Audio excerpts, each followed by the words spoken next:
Ayan mga kaibigan, nandito kami sa Pastilan, Sayo, dito sa North Bay Boulevard.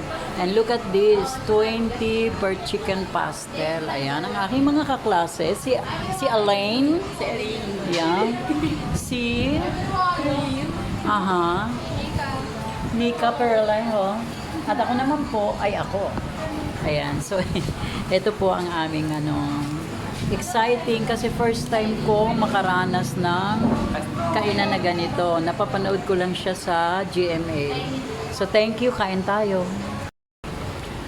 Ay mga ka-friendship, napakasarap pala. Lalo na pag masasaya ang kasama mo ang aking mga dear classmates. Ayan. Ang sarap ng kain namin, grabe oh. Punta na kayo dito, libre niyo ako.